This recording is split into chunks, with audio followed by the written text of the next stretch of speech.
Isang mapagpalayang araw po, Luzon, Visayas, Mindanao at worldwide. Muli nandito tayo sa Katipunan Channel, Talakayan Bayan, ang ating paksa ngayong araw na ito, Agis ng Setyembre 2019. Nakuryente na naman si Juan. Ako po si RJ. Toti Casiño, truth or consequences. Ang ibig sabihin po niyan, sa kuryente, anong katotohanan, anong consequences ng katotohanan na yan? Butch Valdes po ng KDP. Dito na naman tayo at meron tayo ngayong panauhin. Walang iba kundi ang aking tukayo na si Butch JUNIA. Mag-greet ka sa ating mga kaibigan sa buong mundo, Butch. Ako si Butch JUNIA at ako'y nagagalak na mapasama sa grupo sa Talakayan ngayong hapon. Alam niyo po, habang pinag-uusapan yung nakuryente na naman, marami sa mga magsasaka natin, kasabay din sa issue ng nakukuryente, doon sa issue ng bigas. Pero ito yung tunay na kakakuryente talaga. Itong kuryente na ito, dahil lahat ng mga magsasaka natin, gumagamit yan eh. Oo. Di ba? So, kamusta na ba, Kuyang Butch, no? Gusto ko sana sabihin B1 at B2 eh. Sabihin mo na lang big Butch at small Butch. Okay. Ayan, Butch, Kuyang Butch, ano bang estado ng kuryente natin ngayon? Kaya pa ba ng mga Pilipino? Ka-RJ, ang kuryente natin alam mo naman, pamahal lang ng pamahal, uncertain pa rin yung supply at purong problema na kabit-kabit sa salungat. At halos wala tayong nakikitang solusyon na immediate or maaasahan. Ay, nako. Marami nagtatanong ka, boss, bakit mataas ang gastos, ang bayaran, ang singil ng kuryente? Ano ba ang sistema? Ano sinusundan natin sistema na naiba tayo sa ibang bansa? Unique ang ating sitwasyon sa kuryente dahil parang lumalabas, pumipili tayo sa sistema ng paniningil at pagbabayad na sadyang nagpapataas ng kuryente. Sa mga 3 o 4 na basic na elements sa singilan, magmula sa generation, transmission, distribution, hanggang sa mga taxes and other charges, lahat yan ay napakatataas at napakalalaki ng patong. Kailan lang kami ni Ka-RJ nasa Energy Regulatory Commission at ating sinusundan yung mga usapin tungkol sa tinatawag na performance-based regulation. Ang nangyayari doon, kung ano-anong mga charges ang naipapatong at nasisingil sa atin, hindi naman maipaliwanag, hindi naman malinaw, at ang malinaw lang ay sobra-sobra at hindi nararapat. Sobra-sobra saan ang patong? Ang patong, sobra-sobra ang patong. Alam niyo po yung binabanggit ni Kuyang Butch sa atin na performance-based regulation or rate. Bago po naging PBR yan, galing po yan sa return on rate base. At ang pinagsimulan talaga nito ay yung batas na tinatawag na EPIRA. Itong EPIRA, tinakda noong taong 2001. Tama ba ako? 19 years na ito? 2001. Tama. 19 years na itong batas na ito, no? So, palagay ko yan yung isa sa mga, ito yung ugat, Yung ugat, yung EPIRA na yan, na kung saan, nung nililikha ang EPIRA, sinasabi nila na bababa ang gaganda ang presyo ng kuryente. Pag sinabing gaganda, pabor sa mga consumer at magsisilbi para sa mga consumer. Pero hindi hindi ganun na nangyari. RJ, gusto ko lang dagdag ng konting paliwanag dito. Para dito sa ating mga kababayan, alam niyo na po ang ibig sabihin ng EPIRA, pero para mapaliwanag po natin lahat, no? Dati po, ang humahawak ng kuryente, no, ay ang gobyerno, no? May Meralco noon, pero ang may hawak ng Meralco ang gobyerno noon. At katulad ang may hawak din ng tubig ang gobyerno, ang may hawak ng transit system ang gobyerno, tsaka healthcare ang gobyerno. Ngayon, nagkaroon po ng privatisasyon. Nag-umpisa itong malawakan privatisasyon. Meaning to say, imbes na gobyerno nga hawak, ilinipat po ng gobyerno sa pribado sektor. Sa mga malalaking korporasyon, sila ngayon ang may hawak ng kuryente, ng industriya ng kuryente. Dahil daw, ang gobyerno daw hindi kayang magpa-manage ng industriya ng kuryente. Ano po ang nangyari doon? Siyempre, pag binigay nyo po ang industriya ng kuryente sa mga negosyante, iisa lang po ang kanilang gustong gawin. No? Pataasin ang kanilang kikitain. Tayo po ang nahihirapan dito dahil nung binigay nila sa pribado sektor ang kuryente, wala na pong tagapagtanggol sa atin at wala nang halos kumokontrol sa pagtaas ng halaga ng kuryente. Kanya po ngayon naghihirap tayo. Ito po ngayon ang ating hinaharap at araw-araw palagi tayong natatakot na tumaas ang gagastusin natin sa kuryente. Yan po yung nangyari dahil dito sa EPIRA. No? At kakibat pa nito mga ito, yung mga iba pang nangyayari dito sa sitwasyon na ito. Tumaas. Ngayon po, tayo pong Pilipinas, dapat malaman po ng atin ito kasi minsan number 1 tayo sa kung saan. Pero ngayon, dapat masaya kayo. Number 1 tayo sa pinakamataas na halagang binabayaran sa kuryente sa buong mundo. No? Biro mo yan, isa tayo sa mga pinaka-naghihirap na bansa, pero isa tayo ang bukod tanging pinakamataas na binabayaran sa kuryente. Professor Toti, may gusto lang ako itanong. Sino ba nagtulak ng EPIRA na yan? Bakit pa nagkaroon ng EPIRA, itong Energy Power Industry Reform Act na ito? Saan ba galing ito? Kabuti na lang ba sumulpot to o paano ba? Napirma yung batas na yan taon 2001, panahon ni Pangulong Estrada. Pero ang panukala niya nagsimula FBR. noong panahon ni Pangulong Ramos. Kaya lang hindi po umabot sa Kongreso niya nung napasa yan.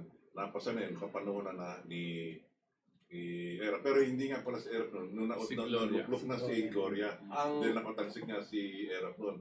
Kasi nung nakaupo si Erap para sa Erap, ino-oppose yan. Ayaw ni Erap. Ayaw ni Erap. Sabi nga ni Erap dito, ba't natin ibibigay dyan sa pribado sektor? Wala naman silang linagay na kapital, laway lang. No? So ibig sabihin, yung kudeta na nangyari, in fact, hindi lang kay Erap eh. 2 kudeta nangyari, panahon ni Ferdinand Marcos at panahon ni Estrada. Ibig sabihin, may 2 kaugnayan, may relasyon, ang political events na ito sa ating bansa dito sa enerhiya. Ganun pala kalakas itong ano bang tawag natin dito? Mafia, sindikato, no? Oligarko. Tama ba yun? Oligarko. Yung EDSA na sinasabing kudeta at ito nga, yung kay Erap Estrada, nanindigan pala si Erap dyan sa issue na yan. Yeah, kasi galit na galit siya, pinipilit siya ni Ramos noon, nung presidente siya, pinipilit siya ni Ramos na pirmahan niya itong power purchase agreements na isinulong sa atin ng Argentina, no? Galit na galit si dahil nung panahon ni Ramos hindi natapos yung negosasyon na yon. So sabi na kailangan pirmahan daw ng presidente. So pumupunta siya noon sa Malacanang para papirmahan kay Erap yan. Ayaw ni Erap, no? Kasi nga laway lang ang investment, ang puhunan. So anong nangyari? Natanggal si Erap, no? Ang pumasok si Gloria. Anong ginawa ni Gloria? Unang-una niyang pinirmehan yung EPIRA law na yan, tsaka yung Alam mo, ka-RJ, yung sinasabi ni Tokayo na planta na nakuha ng Argentina, yun ang one of a kind na planta sa buong mundo. Ang tawag noon was a regulating plant. Ito yung Kaliraya, Butokan. Nasa itaas, may man-made lake. Sa ibaba, may natural lake na may pipe sa gitna. Pagka yung peak demand ang kuryente mo, kailangan mo kuryente, paandarin mo yung turbino, susupply ka ng kuryente sa grid na i-stabilize mo yung grid. Pagka off-peak ka at hindi mo kailangan ng kuryente, paandarin mo yung turbino, iakyat mo yung tubig sa taas para Ganyan na ma-store naman. doon. Napakaganda pala niyan. No? The One of a only kind. one in the whole world na ganyan. Yun ang CDK. Ano nang nangyari dyan sa planta na yan? Napunta ka sa Argentina. Binigay sa ibang bansa, ibang mga oligarko. Pero ngayon, iba na rin yan. Hindi Argentina as a country, no? Yung mga... Kaya IPSA. Oo. Yun yung IPSA. IPSA yun. Ba't pa kayo ng So, gobyerno called natin ng IPSA ganun? Ano bang... Di ba dapat... Tuwing may ganyan, merong under the table deals yan. Oo. No? So meron mga kumikita dyan, pero binebenta nila ang bansa. Binebenta nila ang mga Pilipino, ang mga buhay ng Pilipino. Yan ang isang aspeto sa pagpapalakad o pamamalakad na hinahanapan natin ng coherence or consistency or konting pagiging rational. Kasi katulad ng panahon na naghahanap ang gobyerno ng ang Department of Energy humihingi ng emergency powers para makabili ng modular gensets na gagamitin ko to answer for the generation supply deficit. Yan yung panahon ni Panahon Fidel ni B. Secretary Ramos. Pitilla. Okay. Secretary Pitilla. Okay. On the other hand, yung PISAM, nagbebenta ng 3 barges Okay. na tig 32 megawatts bawat isa. So tinatanong namin, ano ba talaga ang gusto natin, Kuyang? Bibili tayo ng genset na 6 billion na mga modular genset. Pagkatapos nagbebenta tayo ng ating barges na ang kikitain was, I think about that time, 400 million lang. Yun yung point sa sinasabi nito kayo na napakaganda, one of a kind na planta yung CBK. Pagkatapos binenta natin. Ngayon, ano nangyari? Binenta natin lahat ng generation assets. Magkano na ngayon ng kuryente? Noong panahon na Napocor ang nagpapalakad at vertically integrated halos ang kuryente, mga 5 pesos 60 centavos, sumatotal ang kuryente mo. Ngayon, nasa 10 pesos, 11 pesos per kilowatt hour. So, saan ka nalagay dyan? Itong gusto kong lagyan ng punto itong sinasabi din ito kayo. No?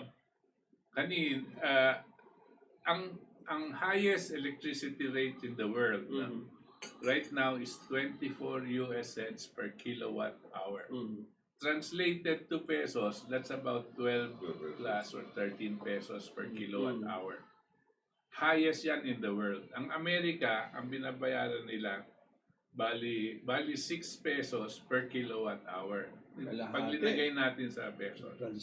Gusto ko lang puntuhin kasi meron sinabi sa atin si Butch niya kanina na nung panahon ni Gloria Macapagal-Arroyo, umabot daw tayo ng 60 pesos per kilowatt hour. Wow! Okay? 60. Ngayon, yung 13 pesos is the highest in the world. But there was a time, buti na lang, it was temporary, na umabot ang bayad natin sa kuryente at 60 pesos per kilowatt hour. That translates to more than $1 no, per kilowatt hour. When the US is paying only 6 pesos or something like 12 US cents. 12 US cents per kilowatt hour. Di ba? Ito kayo, i-clarify ko lang ng konti. Sige, no? sige, please. Yung, Nakakapanginit ang dugo nito. Professor, i-clarify ko lang, yung panahon na yon na umabot ng 62 pesos per kilowatt hour, 2013 yon. So, panahon ni Anin Noynoy. Tapos, yung 62 pesos per kilowatt hour, nangyari yon doon sa wholesale electricity spot market. Okay. Ganito kasi ang operation ng wholesale electricity spot market. Within a trading cycle na 1 hour, mayroon tinatawag na clearing price. Ang clearing price, yun yung highest possible price within that period. In fact, maaaring ang trading noon nag-more than 62 pa. Pero ang cap lang was 62. So Kasi yun yung within sagad. that hour, yun na yung Todo. pinaka-sagad. ibig sabihin kung may 62. todo pa sila, Kaya yun, papayagan nila. kaya yun umabot sa 62 pesos or na pako sa 62 pesos kasi yun yung clearing price within that cycle at saka yung cycle na yun Grabe. nangyayari yun 1 hour na ikot. Ang Meralco, in the case of Meralco, ang kanilang WESM na pinoprocure is about, let us say, 10% at the maximum from WESM. So, ang 62 pesos per kilowatt hour, yun WESM lang is wholesale electricity spot market. Yung 62 pesos per kilowatt hour, yun lang yung WESM na 10%. The reason why ang actual increase na naipost was about 5 pesos plus per kilowatt hour kasi yung 62 pesos per kilowatt hour na 10% of the total basket na dilute na ng 90%. So ang 62 pesos per kilowatt hour, naging effective increase mo was only 550 per kilowatt hour. But tama si Tokayo that that particular portion of the electricity rate at that time was 62 pesos per kilowatt hour. So in effect, it is a confirmation na dito sa atin, umabot ng 62 pesos per kilowatt hour ang kuryente. At it became possible dahil ang mga mekanismo na inilagay ng gobyerno ay nagbukas ng daan o pinto para pumunta tayo doon sa trading platform na ang pinakamataas ay 62 pesos per kilowatt hour. Now, yung spot market kasi may bidding yan eh. bidding yan. Para alam ng mga nakikinig sa atin. Kung ano ang available na produkto sa oras na yon, yun ang binibenta sa presyong halaga Sige. ngayon. Okay, mga kababayan, no? Habang hindi pa masyadong umiinit ang inyong mga ulo, no? Dito sa pagpapaliwanag na ito, tayo magkakaroon po muna ng ilang minuto na wala naman tayong commercial eh. Break lang ho, no? Break. Station At ID. meron tayong isang kasama rin dito na masigasig na magpapalamig ng ating mga ulo. Pero iinit ang puwet. Okay po, wag po kayo alis, mabilis lang po ito. Ito, Ano po? sandali lang. 1 minuto, 2 minuto kami po ay babalik. Maraming salamat po.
Ayan po, at bumabalik po ang Talakayan Bayan at maswerte tayo at nandito po, katabi ko po, ang isa po sa patriotiko na galing pa Mindanao ito, Iligan. Ano po, siguro bumati muna tayo, Kuyang Jojo, sa ating mga nakikinig at nanonood sa ating programa dito. Ilang beses na po nag-guest dito.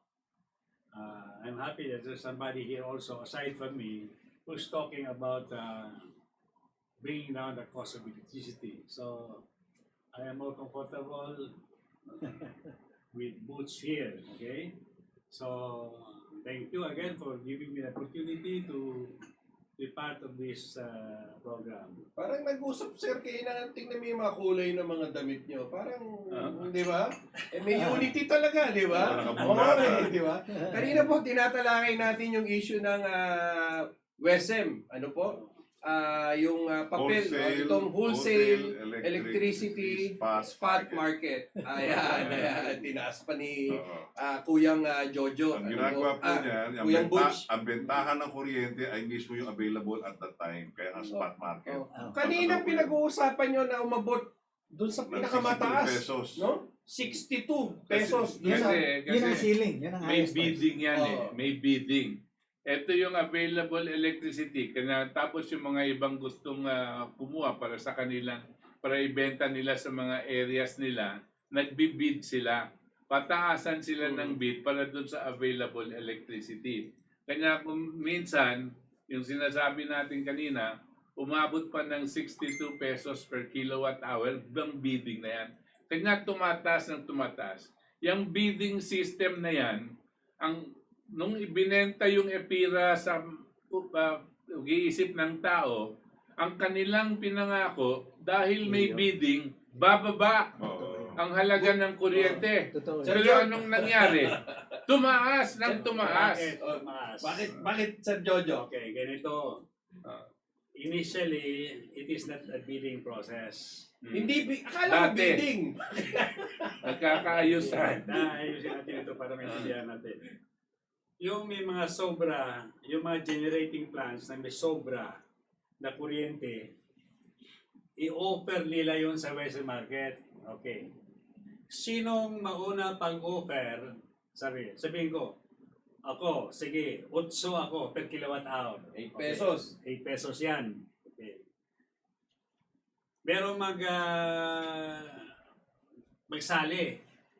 Ako, G's. 10 pesos. 10 pesos. May 8, may 10 pesos. May 10. Okay. Okay. Ako 15. 15. 20. Okay. Now,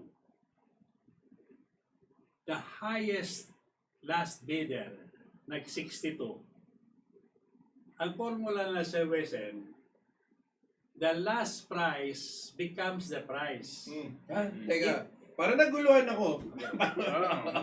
Bakit? Meaning to say, kung ang kulang sa WSM ay 100 megawatts lang, yung naka-offer ng first 100 megawatts at 8, he is priority.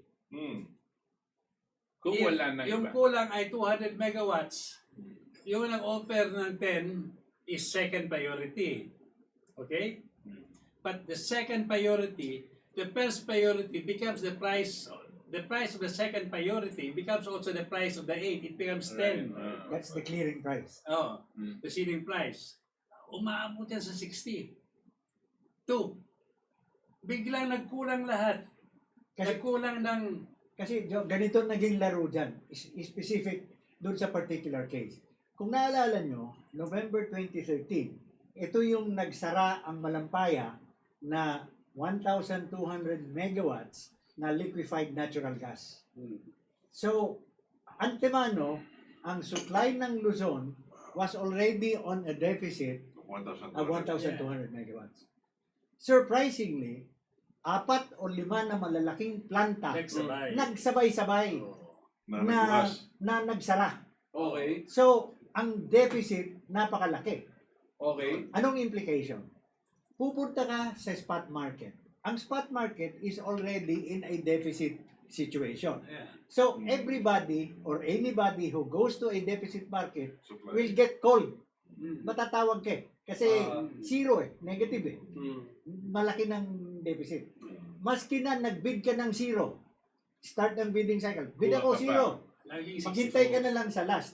Yung last kasi, maski na magbid siya ng 62, makukuha siya dahil 0 deficit kukunin lahat So, ang nangyari noon, sabi nung isang planta na nagbid ng 62, which drove the price to the For everybody. kaya ho ako nagbid ng 62 para hindi ako matawag. Nagbid ako ng maximum. Pero alam niya na matatawag siya dahil deficit Deficit. Ibig Maging deficit. So, nung tinawag siya, No. lahat sila naging 62 na. Kaya nga, ang sabi nila, Kaya yun ang nangyari dyan. ano ba, nagkasundo ba kayo lahat? Kaya inimbestigahan na- yung collusion. Yan. Pwede yun, ha? Oh. Pwedeng mangyari yung collusion. Mga kababayan ko, Para tumaas ang presyo. ang ibig sabihin po ng collusion, nagsasabuatan. Ayun! Ano po? Nagsasabuatan. Sino yung mga nagsasabuatan? Yung mga malaki, Yan. Sino ba yung mga malalaki na yan? makikita Pangalanan mo, na nga natin yan. Yan, sila Aboitis. Oh. Sila San Miguel. Sila Ramon Ang. Ang. Ayan. Oh. Sila Ayala. Sila Alcantara. Alcantara. Alcantara Davao yun. Sila Pero Consumhi. yung sa Luzon, Hindi, at that time, yung Therma, na ang Aboitis ang may-ari, ang bilateral contract nila sa Meralco was I think 8 pesos or 10 pesos per kilowatt hour. Nagbid sila ng 62. 62 yung naging closing price, ganito. ceiling price, Nagturuan At ang clearing price, Meralco I'm sorry. at saka ang Terma. Terma. At the 15th floor of PRC.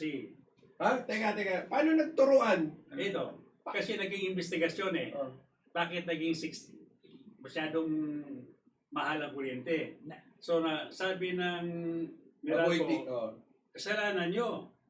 Bakit may PSA agreement tayo na 8, Meron tayong bilateral. may total bilateral agreement, bakit nawala? Bininta nyo dun sa mataas. So they were blaming each other. Okay. Pero di ba, But Joe, actually, how can they blame each other na ang nangungulikta Meralco man? but actually, mayroon din tinatawag sa WESM na must offer rule. Maski na may bilateral contract ka, because it's a gross pool, lahat dadaan sa WESM, kailangan i-offer mo doon. Ang sinasabi nila, maski na daw i-gross pool, maski na i-must offer yan, ang settlement bilateral pa rin. Yun yung sinasabi nila. Pero kung sa totoo lang, bakit umabot ng ganun ang kuryente kataas? At alam nyo ba kung paano natin nalaman yung pagtaas na yun ng kuryente at paano na umabot doon sa usapin na yun? Kasi noong November yung supply month, noong December, sumulat ang Meralco sa ERC. Hindi ko na matandaan ng specific date. Let's say December something. No? Ang sabi sa sulat ng Meralco, nag-i-increase kami ng 5 pesos plus because of the 62 pesos sa WSM. Pero para hindi masaktan ang mga consumer to mitigate the impact, hahatiin namin. Kalahati sa February, kalahati Staggered. sa March, i-stagger. Final ang sulat ng Meralco sa umaga, before 5 o'clock in the afternoon, aprobado na ng ERC. Kung hindi nag-alsa yung mga consumers, that would have been Nakalusot na. implemented. Lusot na talaga yun. The same day it was filed, in-approve ng ERC. I mean, Pero of Hindi everything, nakalusot. para hindi medyo remember, meron tayong kasama dito, nanonood sila sa Japan, sa Hong Kong. Gusto ko lang pakita, tayo, ilan tayo ngayon? 5. Ha? Kung tayo yung mga sumasali sa bidding ng kuryente, no? Para mas-simplify natin, wag natin masyadong complicated. Pwede tayong mag-usap na ayusin natin Yun yung presyo. pollution. Yun yung sabuatan na parang... Tapos kunwari nagbibid-bid tapos ikaw Pero ikaw yari na. O yung pinakahuli, yung 62, no? yun na yun. Yun ang ipapara na. So ngayon tayo lahat masaya dahil bibigyan tayo ng mga 62 pesos. Pero man Butch, sinasabi mo ba parang ganito? Kung ako halimbawa si Manny Pangilinan, example lang mo ito. Mga katoto, Ayala, Ako ang kukuha ng 62. wag muna kayo Ang pag-usapan akin to, natin. no? Papartihan ko na lang kayo. Oo. Ganyan na nangyayari. Because the generation belongs to the Jinjenko. Ang Meralco ay distribution.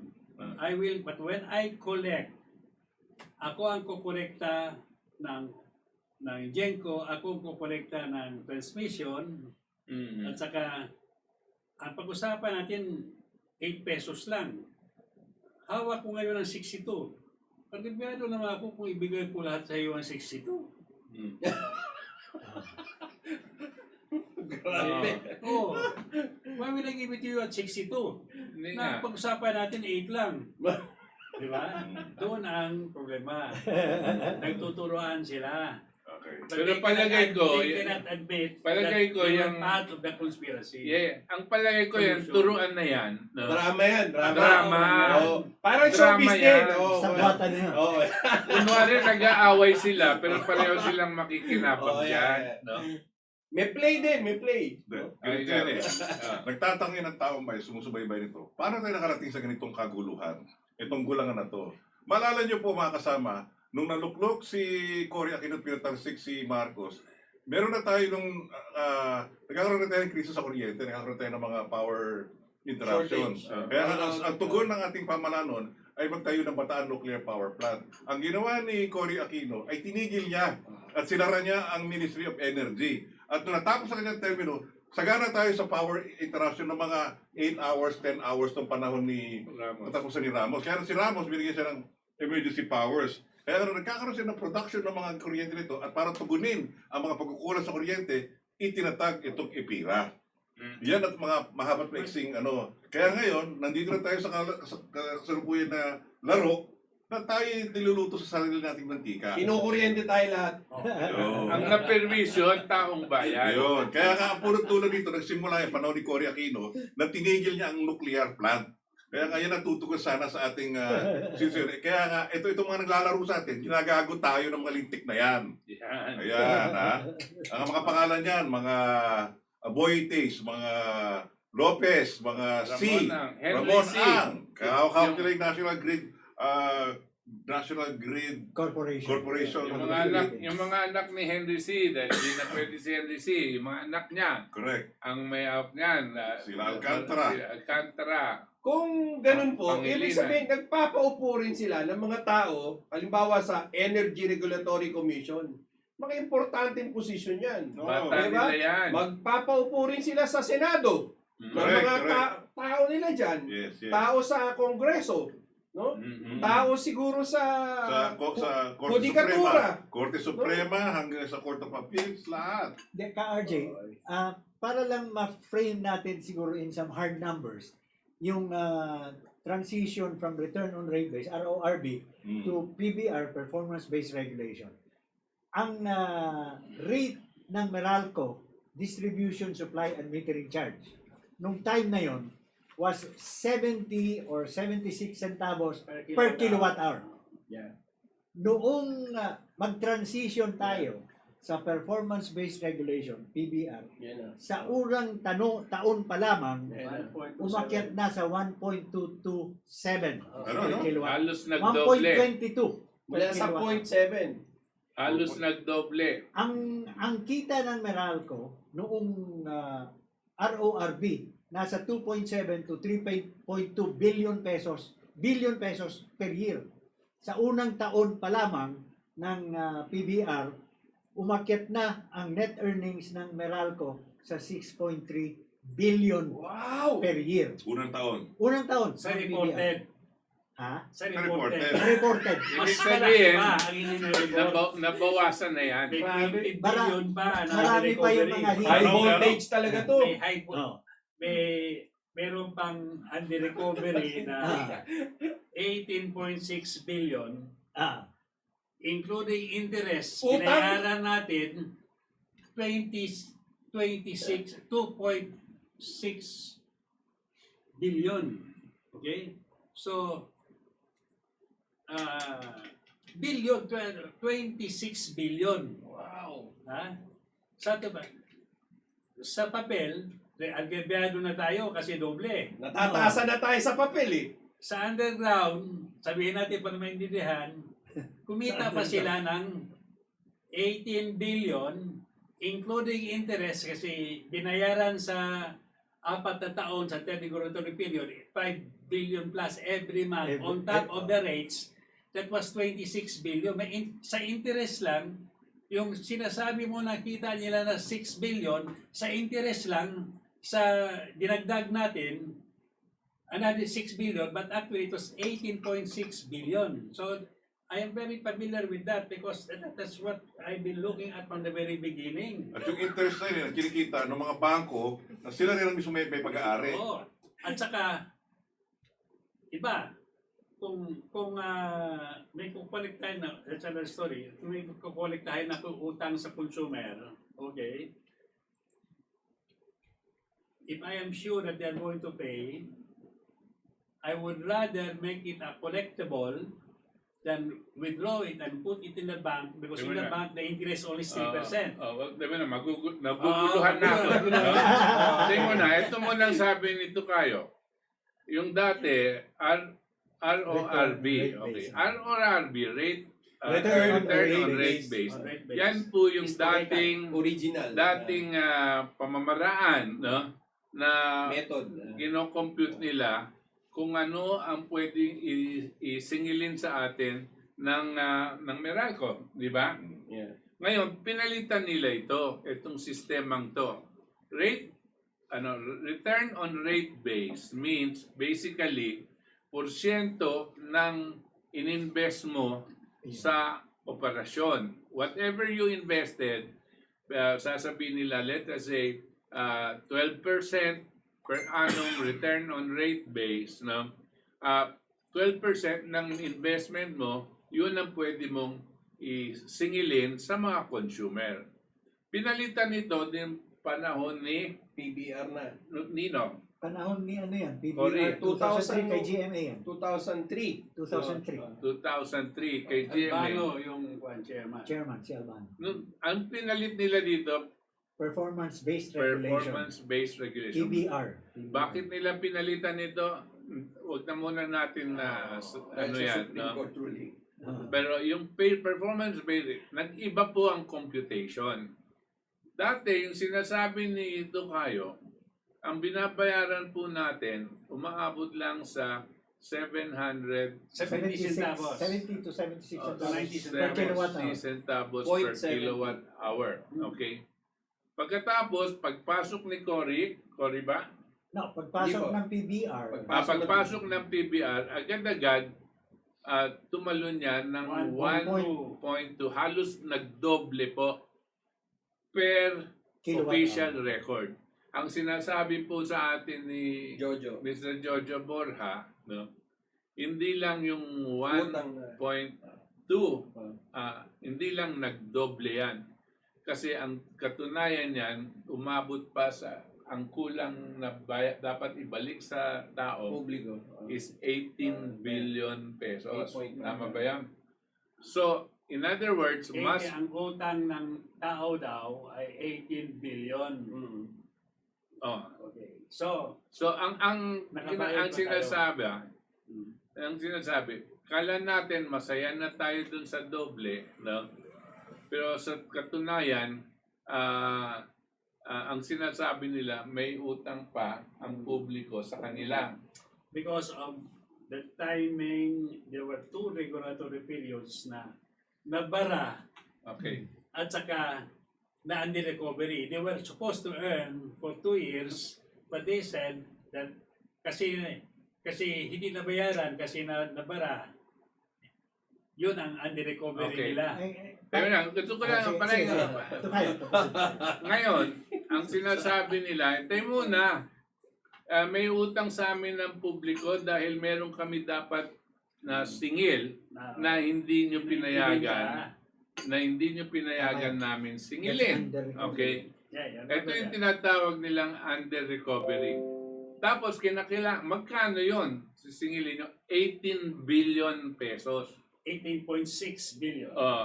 18 billion. Ngayon, kukunin namin yan sa Sa rates. publiko.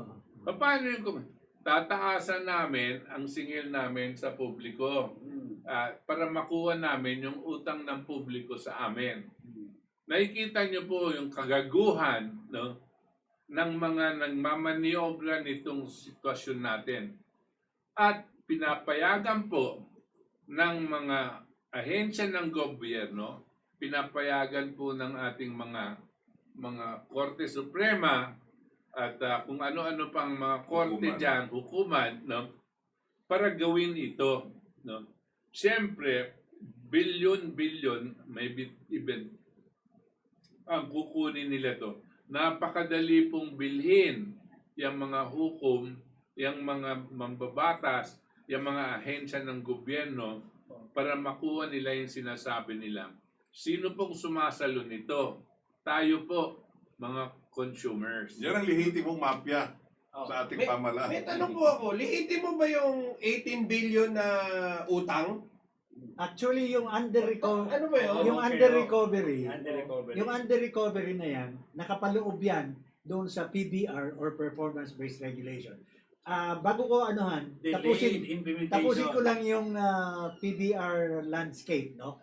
Ang pinaka-highest na rate sa PBR was 1.6464 per kilowatt hour. Nung taon na yon, Regulatory. ang kita ng Meralco, umabot ang net earnings sa 19.3 billion pesos a year. Officially reported. Officially reported. Ang 19.3 billion, nakuha nila sa 21 or 22 billion na return on capital na tinatawag na kasama sa PBR. Balikan ko yung under recovery.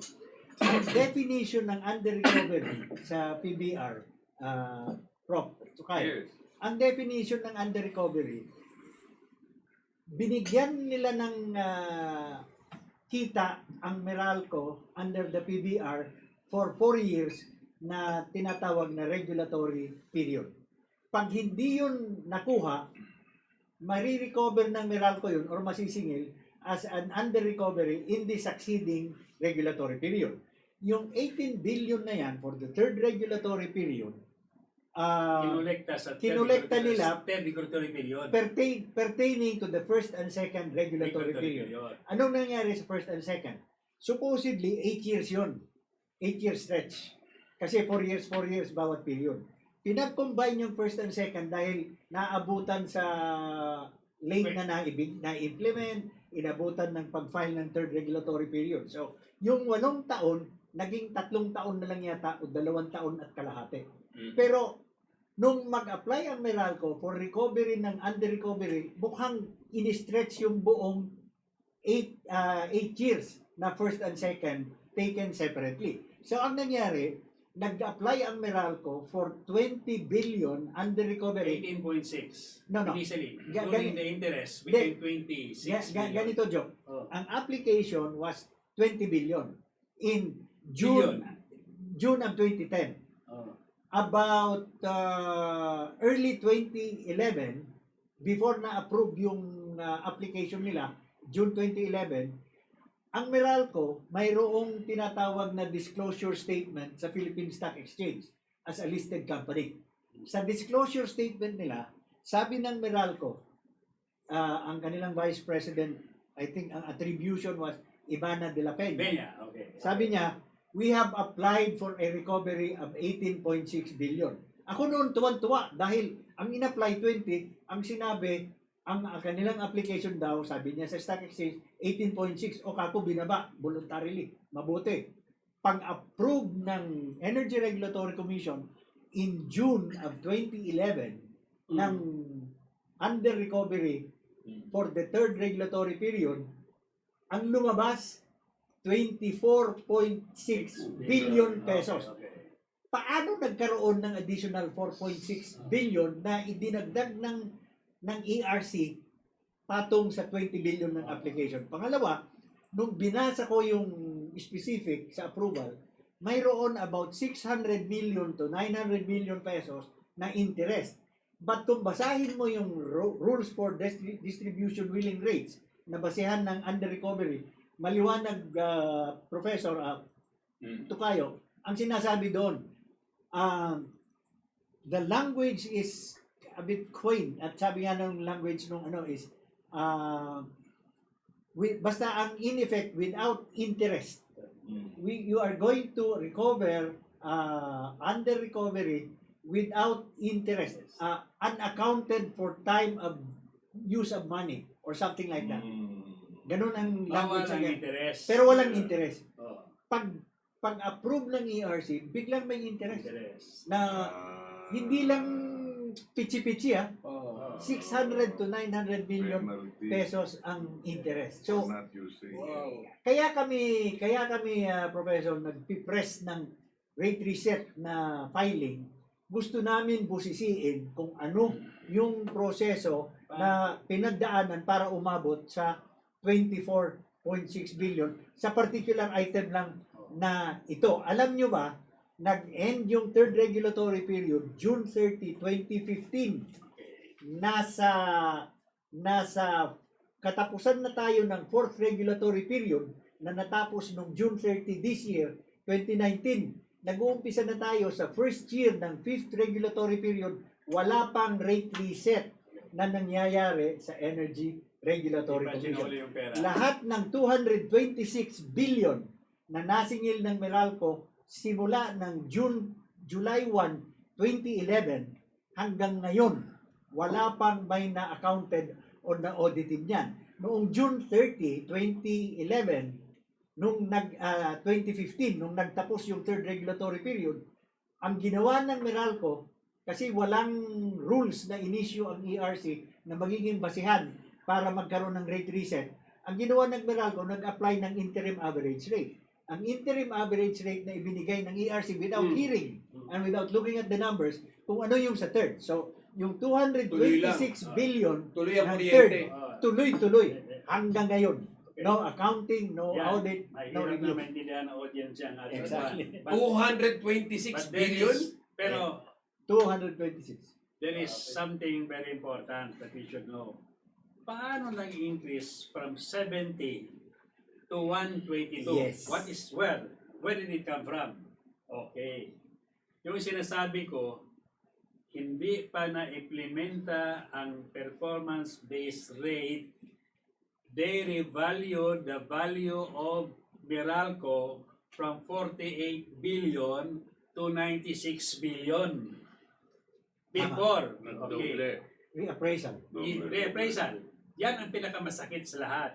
Kasi walang totoong pera nilagay dyan. Okay. Papel lang yan. Ang nangyayari doon, Appraisal increase. appraisal lang, Meralco, without investing a single centavo, one day, sa RORB, Dumoble ang kita nila. ang kita ng Meralco is 12% of 48 billion.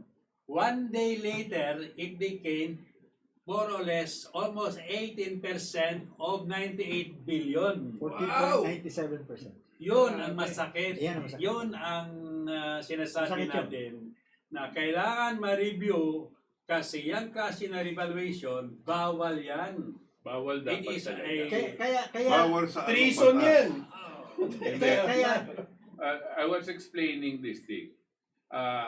Ang ginawa po nila, pina-appraise nila yung asset nila para umakyat po yan. Pero ang rate dyan, no, kung dati 48 billion yung asset, ginawa mong 96, rate times 48, ganito lang kita nila. Ang ginawa nila, pina-appraise yan. Tawag sila kay kaninong appraisal. Asian appraisal. Taas mo yan. Tinaas ng 96. So yung rate times 96, dumoble yung kita nila. That's why Based on just a appraised Paper lang. paper Paper value. talaga yan. Okay. Hindi dapat Talaga. I hindi love you. dapat hindi dapat pinayagan yan. Tubig, sir. Tubig. Yung mga regulatory agencies, if they saw that, no, they should not have allowed that. And that is criminal. It's criminal. It's criminal. Para bagang sa katulad ng sinasabi natin example ko, ang BIR, kung ikaw gusto mong magbenta ng lupa sa anak mo, no? Dahil sinabi ng doktor sa iyo, To avoid the state taxes. 1 month from now, mamamatay ka na. So ngayon, binenta mo yung lupa sa anak mo para hindi magkaroon ng taxes, right? Estate taxes.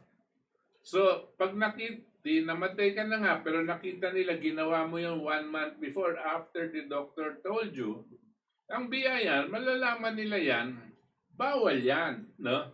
And they will not allow you to do this. And they will charge you the same rate as if though it was a capital gains tax or the proper estate inheritance tax. Ang ginawa nito ng ERC, pinayagan yan. Ang naperwisyo, yung buong mamamayan. Wala bang bayag yung ERC na yan? Hindi. Magaya tayo nakupo nun. Walang bayad, pero may bayad. Di ba? Okay. Alam mo Walang ang bayag, pero alam mo may ang bayad. ano diyan, alam mo ang masakit diyan. Sinuway ng ERC yung Supreme Court decision na nagsasabi ang recovery is 12%. Very specific yun, 12%. Ang ibinigay nila na interest sa weighted average cost of capital kung tawagin ay 14.97% versus an application of 18%, in-approve nila 14.97%. Bad enough as it is. Really worse. Yung asset na yan, since appraisal increase, it's no real money put in. Ang sabi ng Supreme Court, you allow a return for a utility in consideration of the money that he puts into the business. Yes. He did not put any money into the business. Yes. Most cruelable and kindest cut. In addition to the appraisal increase, Meralco was allowed in the third regulatory period to collect from us 37 billion pesos in capital expense na memorize ni kasamang JOJO A to Z. Alam niya ang overprice sa capital expense. In overprice na yung capex na 37 billion, idinagdag pa yun sa pagkukuhaan nila ng 14.79% return on capital. Capital which did not come from them but which came from our rates. So under the concept or definition of the Supreme Court that you are allowed a recovery on money that you invest or put into the business, that should not have been allowed. Merong tanong na, niluluto ba tayo sa ating sariling mantika? Siyempre. Ang sagot ko dyan, hindi isang beses tayo naluto sa ating sariling mantika. Binilang ko, 7 times. 7 times 7, sabi sa Bible. Alam niyo ito yung pinaliliwanag sa atin ng mga kasama natin. Ang nakakalungkot, yan pong ERC na yan, mga Energy Regulatory Commission, halos lahat dyan ay auditor. Alam mo, meron akong kakilala dyan, yung Santa Ana, auditor yan. Alam niya kung anong nangyayari dyan. Alam niya dapat kung, yung isa pa, si Freddy nun. Auditor po yan ng SGB. Hindi ko alam kung ano yung napangaralan niya sa SGB. Meron pa din mga iba dyan. Maski na si De Benadera. CPA din yan. No? Nagtrabaho din yan sa accounting firm. No? All of them understand exactly what is going on, kung ano yung mga dayaan, no? Pero papayagan po nila. Ito ang tinatanong nga ni JOJO, ni Toti. Wala bang bayag yung mga yan, no? Sabi natin, walang bayag, pero may bayad. No? May komisyon sa Energy Regulatory Commission. Hindi, pero Kumustahan mo yung mga bisita na Ay, ito po. Salamat po dun sa mga sumusubaybay dito sa ating Katipunan channel. Sir Toti. Okay, Freddy Oridina, Grace, well, o pwede against emergency powers. She's a problem to be removed by quo warranto, ang pambansang ampon. Sino ba itong Freddy? Grace po. Grace Tawag niya Grace po eh. Grace, okay. Alright. Okay. Next please. Kay Leomar Marasigan Beltran, repeal the EPIRA law. Revive the Bataan nuclear power plant and build more nuclear plants in different areas of the country, especially Mindanao. The whole power sector must take over, controlled and run by the state. The president should declare a state of emergency on the power sector and give 50% discount on all electricity consumers across the board. Tama. Yan ay panawagan na rin, ano? Tama. Galing sa ating mamamayan. Kay Marlo, Marlu L. Salamat sa inyo lahat for educating the Filipinos on the important issue concerning the country. Salute to you all. Thank you, Marlu. Kay Lumar Marasigan ulit, Beltran, balak daw pong itambak ng Japan ang kanilang radioactive Fukushima sa Pacific Ocean. Gaano po ito katotoo at tama po ba yun? Wala naman tayo ano yan? Pasagot muna natin Hindi, kay alam. Professor. Alam niyo po yan. All over the world, meron pong tinatawag tayong radioactivity, no? Pero kung kumain kayo ng isda sa buong Pacific Ocean, no? Tingnan niyo po kung may mangyayari sa iyo, baka lulusog pa kayo, no? Dahil precisely mayroong konting radioactivity yan. Ang masama sa radioactivity, no? Yung masosobrahan ka sa isang maliit na panahon. Ikaw, sigurado nagpapa-ano ka nagpapa-x-ray ka. Pag tinamaan ka ng x-ray, no, at matagal kang nandun sa x-ray, pwede kang tamaan. Pero everybody, all of us here, are receiving radioactivity. The ordinary soil that you walk on is radioactive. Without radioactivity, nothing grows in this world. No? Kaya dapat wag kayong papagago dito sa mga Chismis. mga ganitong klaseng pananakot. No? Okay, from Rosemary V. Hansen, much love from you. Thank you very much. From Ricardo Domingo, good PM sa inyong lahat. 5 mga sirs, kay 5 sirs. Ito ba, hindi ko na mabasa in Japanese. Alicia. Ha? Alicia ba yan? Alicia, mabuhay po kayo from Japan. Kala ko, andito ka, Alicia. Okay, Miriam Kanikawa, good evening po. Mabuhay po kayong lahat. And God bless po. Tuloy po ang suporta namin sa maganda ninyong adikain. Thank you, Again, Miriam. from Miriam Kanikawa, good evening. Mabuhay po kayong lahat. And God bless you. From Jocelyn Matsuda, mabuhay ang KDP watching from Nagoya. Thank you, From Jocelyn. Beth Ariola, good afternoon po watching from Qatar. Thank From you, Beth Ariola again, salamat po sa programang ito na naliliwagan na ang marami lalo ng ating kabataan. Thank Okay. you. Optimistic, PJ, mabuhay kayo, Butch, RJ, Javellana, Thank you. Toti Casiño, Butch Valdes, Butch JUNIA, and JOJO BORJA. From Hong Kong, Willino, Bikua, watching from Hong Kong. From Orient, Jewel Heart, good evening mga sir, salamat po sa talakayan na tunay at totoo, mabuhay po kayo. Thank you. Again, from Orient Jewel, maaari po bang talakayin ninyo kung paano nabuo ang Central Bank? At totoo bang nawawala na ang ibang ginto ng doon? Sa may na, ang Central Bank ay nabuo ng Pinasay Bangko Sentral Pilipinas at inangkin na yung utang. No?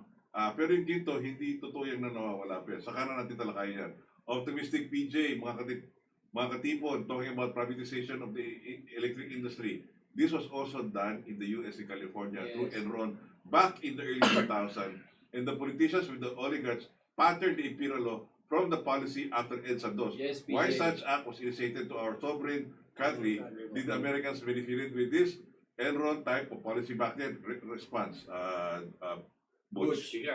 Well, nakakapagtaka talaga maski ako na bakit pa tayo sumunod sa path na yun na nakita naman natin it's a failure. So, given yung situation na gano'n, I cannot help but think na may mga nakinabang dito. May motibo dito. Ano yung pag... Yung pattern of model ng privatization is a failed model. World Bank, IMF, Same prescription model, yan. Oo. pero yung mga tao sa power industry learn from the lesson of the California. They call it the California disaster. It became a disaster. Natulog yung ERC at saka DOE.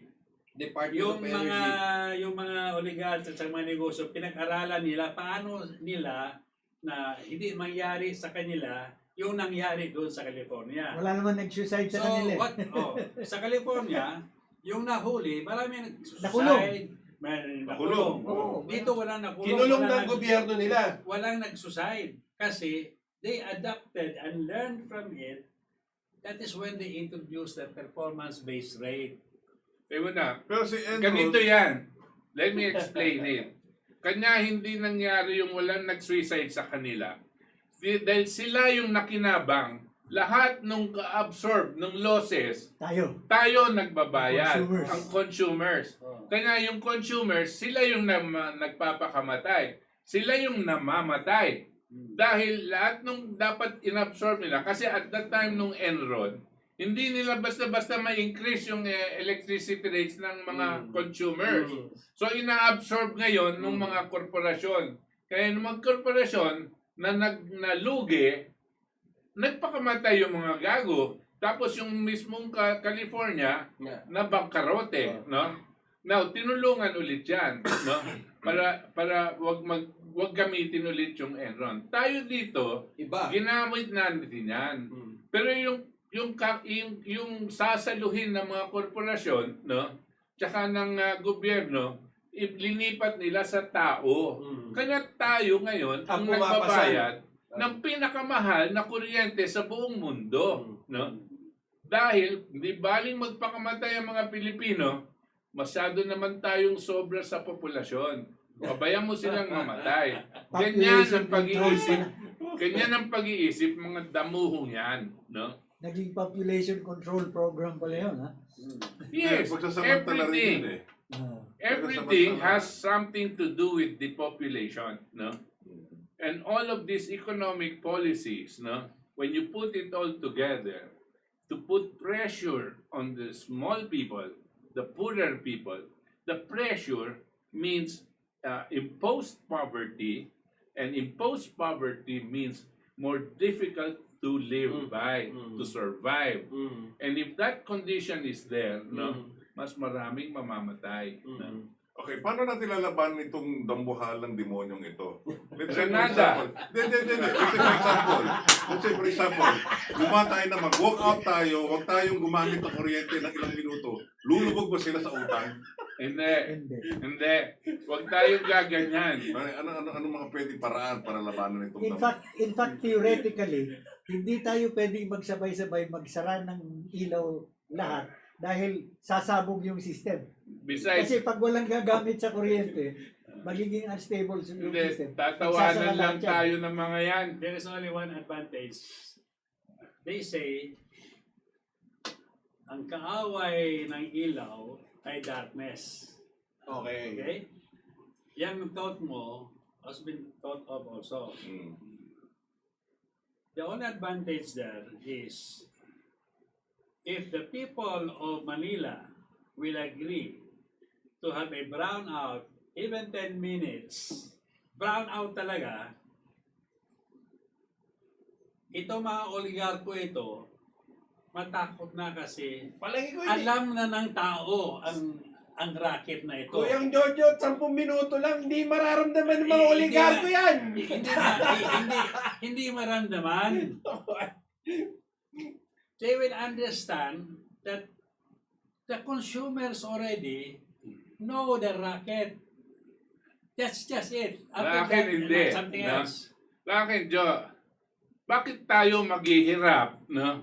Para sa kanila lang paalam sa kanila. Alam na natin lahat. Ngayon nga, nananawagan ng mga tao, mag-declare ng state of emergency ang presidente. Ang presidente, alam na rin yan. No? Hindi pa lang na magawa yung kailangang gawin. No? Alam na natin, alam na ng buong bayan kung paano mandurugas itong mga oligarkong to. No?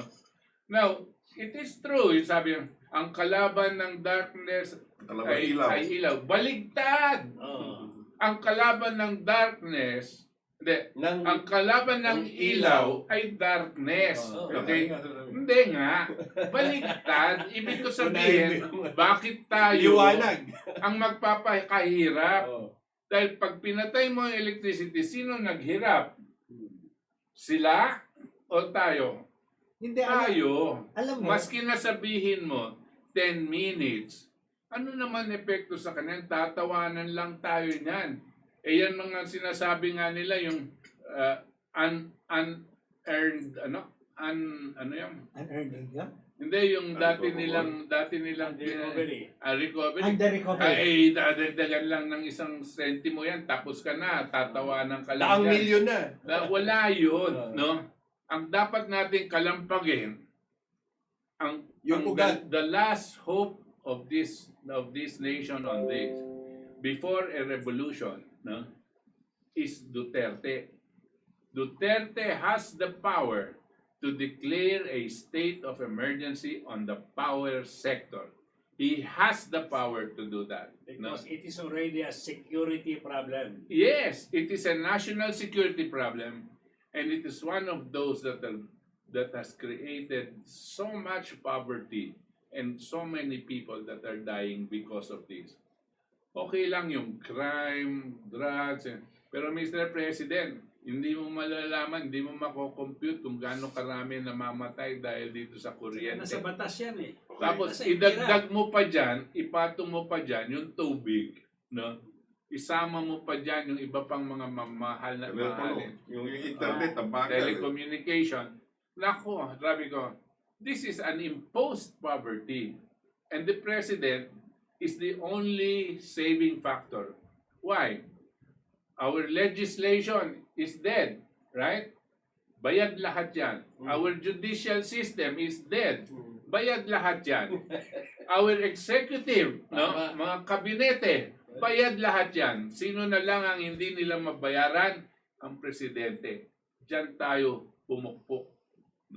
Pero pag sinabi mong national security issue yan, hindi ba dapat manggagaling yan sa National Security Council or National Security Advisor or Secretary That's para headed by the buuin Sa yan? batas, Kaya na, sinasabi, kaya if na. there is a security problem, the president can I declare, understand. yes, emergency Pero powers, para he can take over. para gumanaw nga Pangulo, dapat meron siyang advice o pasimuno magagaling sa National Security Ayaw Council. ng economic advisors yan. Ayaw nila Dominguez yan. Ayaw ni Oo. Dominguez. Ayaw nila Perdier yan. Ayaw nila Jokto yan. Yan. Pero yung Ay, sa Security Council, hindi mo nila pwede talakayan yan. Pero alam mo, kung si Presidente din lang, ilalaro niya yung kanyang immense political capital.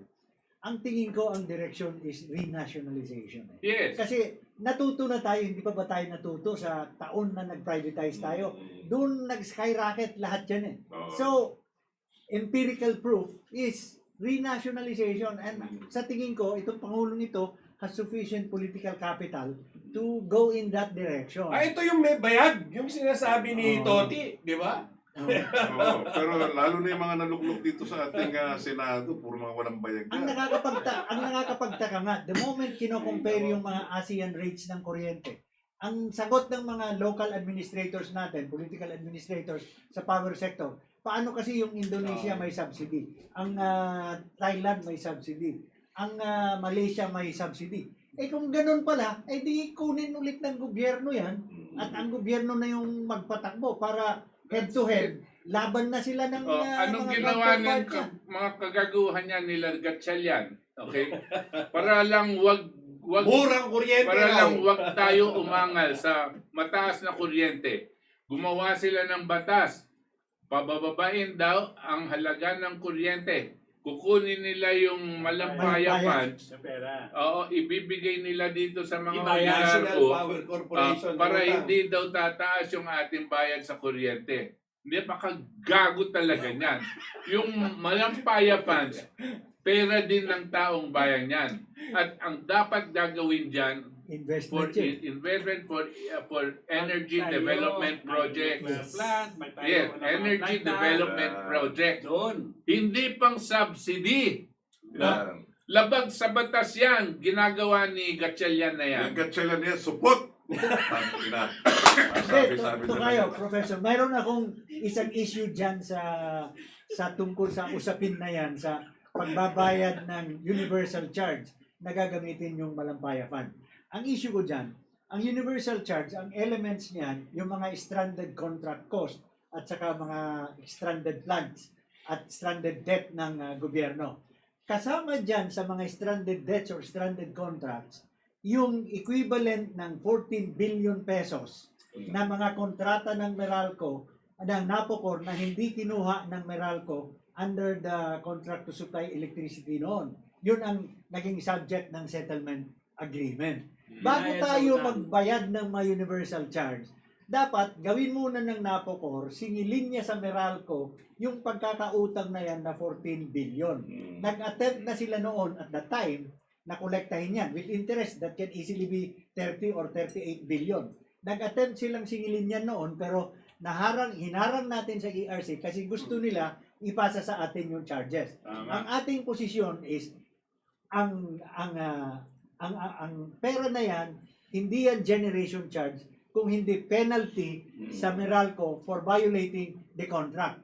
Ang nakinabang sa pag-violate ng contract ng Meralco ay ang Lopez companies na generation companies ng natural gas na isinubstitute nila sa pinangako nilang bibilhin sa Napocor. So, Napocor. kung sino yung nakinabang sa pag-violate ng contract, yan dapat ang magbayad Ang sa ibitay. utang na yon. Yan ba yung may-ari ng malaking istasyon? Tayo mo na, Yun, sandali lang. yun. Mag 1 minute comfort room break na tayo. Okay. Mga kababayan, magbe-break kami po uli. Huwag kayong aalis. Ano po, dito sa Katipunan Channel. Maraming salamat po. Senior moment. Okay.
Okay, bumabalik po itong Talakayan Bayan. Kasama po natin dito si ating mga panaunin, lalo na lang mga eksperto, si JOJO sa aking kanan, at si Butch na siya rin isang mga eksperto, at ating mga katunggali sa KDP, si RJ Javellana at si Butch Valdes.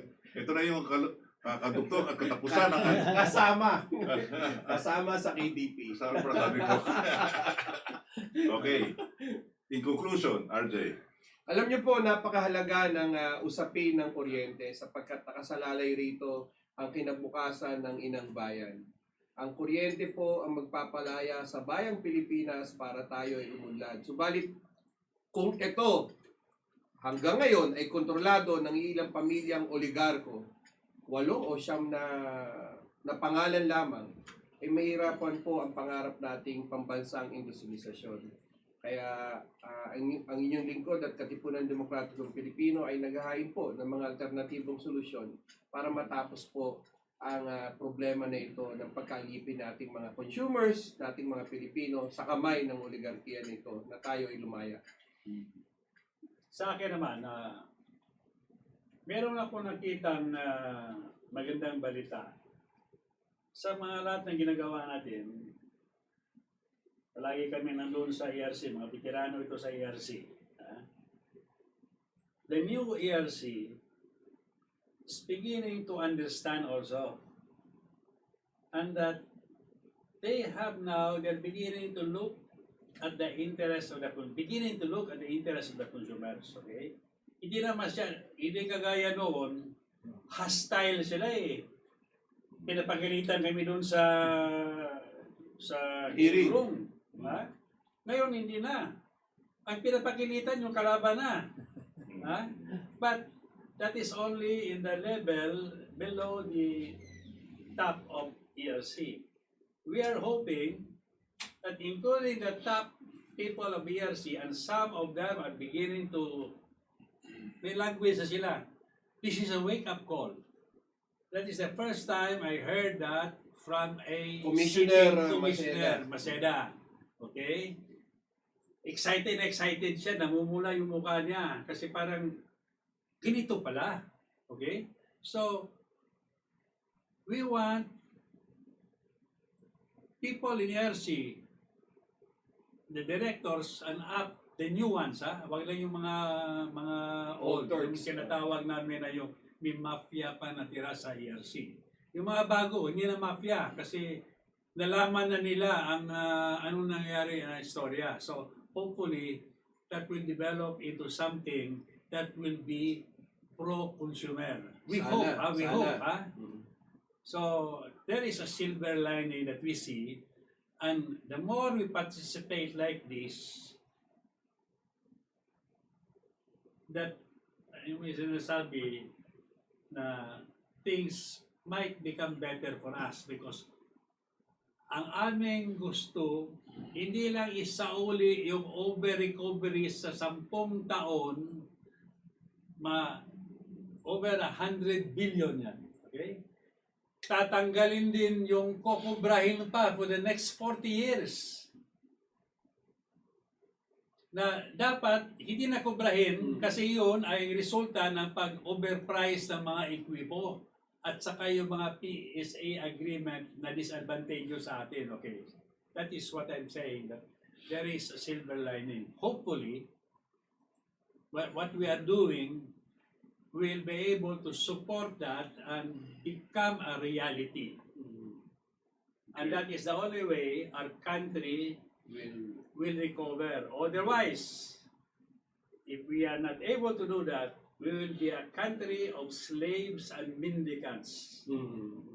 Sila na ang presidente, sila lang may-ari ng buong bansa. Yan ang nangyayari. Binibili na nila lahat. Kalsada, binibili nila. Mga hospital, binibili. Sila lang may-ari lahat. Okay? So that is what we want to avoid. That the oligarchs will become part of the history already, hopefully. And our President Duterte, is the person that can do something about it. Okay? So that we hope that President Duterte is listening to us and will understand us finally.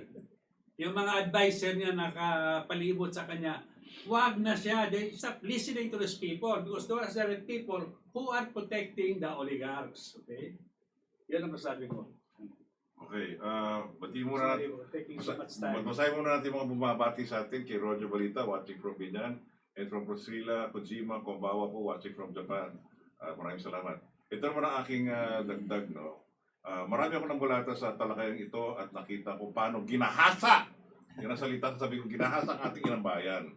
Kumbaga, sobra na sa rape, binuklat na, sabay, heinous crime na to krimen na to Pinagnakawan na tayo mismo nagbayad ng kuryente, tayo nagbayad ng kanilang pautang, at sila nakikinabang ilang pamilya lang yan. 9 na pamilya lamang po yan, mga kasama. At tayo 110 milyon kadaming tao. Ba't pa tayo magpapaapi sa mga ito? Yang panukala ni Senator Win Gatchalian, yan po'y support. Kasi po, kukuha ka ng pera sa mga palapayapan para i-subsidize, bayaran, dadagdag pa rin yung ipagkukulang. Mali po yung kanyang panukala, mali po yung ideya. Dapat kasi nandun tayo sa tugtungan na mahal na talaga singil, dapat hatiin na yan.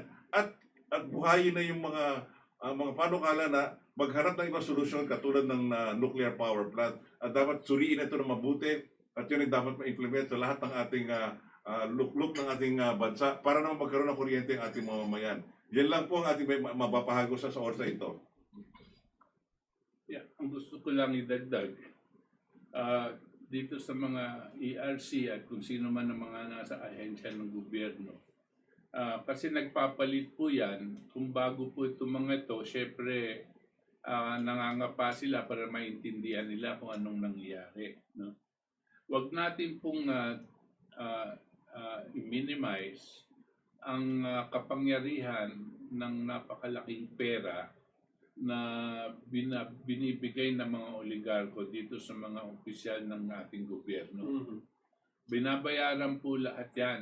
Lahat ng mga tauhan nila sa Kongreso, binabayaran nila. Lahat ng tauhan nila sa Hudikatura hanggang sa Korte Suprema, binabayaran po nila. Itong mga nasa kabinete, binabayaran po nila.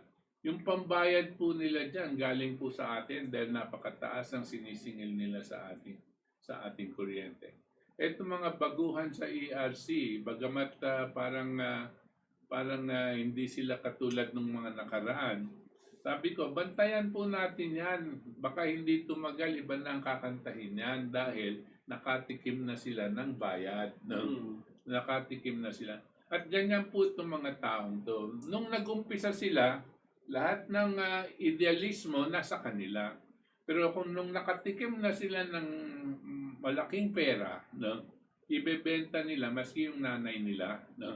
Ganyan po itong mga taong to. But tayo po, wag tayo bibitiw.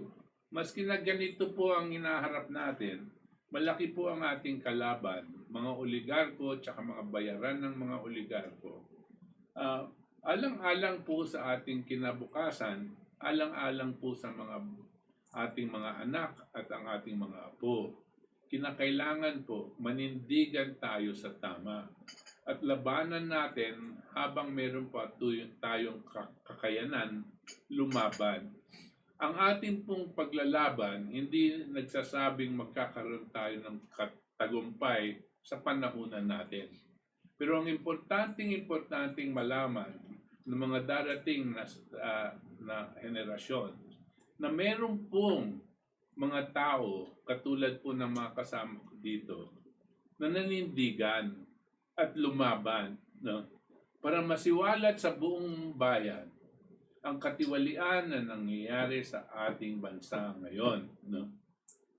Ang huling ating kailangan ngayon, kanina sinabi ko, si President Rodrigo Duterte, siya na lang ngayon sa aking pong palagay ang bukod tanging kanakailangan matuunan niya ng pansin etong napakalaking problemang to. No? Ang problema po natin dyan sa South China Sea o kaya itong mga LGBT o kaya itong mga wala po yan. No? Ang binubuhay po natin dito ang mga mamamayang Pilipino na napakalapit na po sa kamatayan dahil ang kalusugan nila ay pabagsak ng pabagsak. No? Dahil po sa napakabigat nilang binabayaran sa kuryente at sa tubig. No? Ito po ang dapat tuunin ng pansin ng ating Pangulo sa lalong madaling panahon. Ako po ay nagpapasalamat at nagagalak na napasama ako sa talakayan ngayon, my first time, I hope not the last, na pag-usapan itong kuryente, gawa po ng itong usapin sa kuryente ay may impact sa buhay sa atin, lahat, mayaman man o mahirap. Although sa pinag-uusapan nga lang namin dito kayo kanina, mas matindi ang impact nito sa mahirap kung ang bayaran ng kuryente ay titingnan mo as a function of income. So yung kumikita ng 10,000 na nagbayad ng 1,000 kalahati sa isang buwan, napakalaking bite o bawas yun sa kanyang sweldo, samantalang ang kumikita ng 150,000, maski na nagbayad dyan ng 15,000 a month, napakaliit lang noon relative sa kanyang kinikita. So, malaki hong bagay itong ating tinalakay ngayong hapon, and ako'y natutuwa na mabibigyan ng additional na resonance ang aming mga advocacies at adhikain sa following ng KDP at saka sa platform na ito. Ito lang ho yung aking pananaw na I want to close with and share. Ito hong ating sitwasyon ngayon, itong ating problema, ito ho ay nanggagaling sa regulatory capture. Maaari po sa pagkakataon na ito na may pag-asa pa tayo sa mga bago na naluklok dyan sa ERC, medyo may pag-asa tayo kung matulungan natin sila na maiahon sa captivity na yan at masalba natin, baka sila ay ating maging katuwang sa ating paghahanap ng solusyon sa mga problema na nanggagaling sa mahal na kuryente. Pero kung hindi naman, ito po ay sagutin natin lahat as individuals, as families, as communities, na magkaroon tayo ng isang boses at common vision at common na pananaw kung paano ang magiging tama na solusyon sa mga problema. Malalim po ang problema, malaki ang problema, nakaugat na, pero sa tingin ko, ito ay hindi sa walang solusyon, kung hindi ito ay naghahanap lamang ng tamang pagkakataon at tamang elemento at tamang components na magkakaisa-isa. At the right time, I think makakakita tayo ng totoo at real na solusyon sa ating problema sa kuryente. So, like I said, natutuwa po ako mapasama sa talakayan na ito at sana po ay mayroon pang mga susunod na pagkakataon na ma-expand natin ang ating pananaw dito. Salamat po. Thank you, Professor Butch Valdes, Professor Toti Casiño. Siyempre, doon sa dalawang magiging ating guest ngayong araw na ito, Butch JUNIA and JOJO BORJA. Ako po si RJ Javellana Jr. Dito po sa Talakayan Bayan. Nakuryente na naman! Katipunan Channel. Mabuhay ang Pilipinas! Mabuhay! Bye!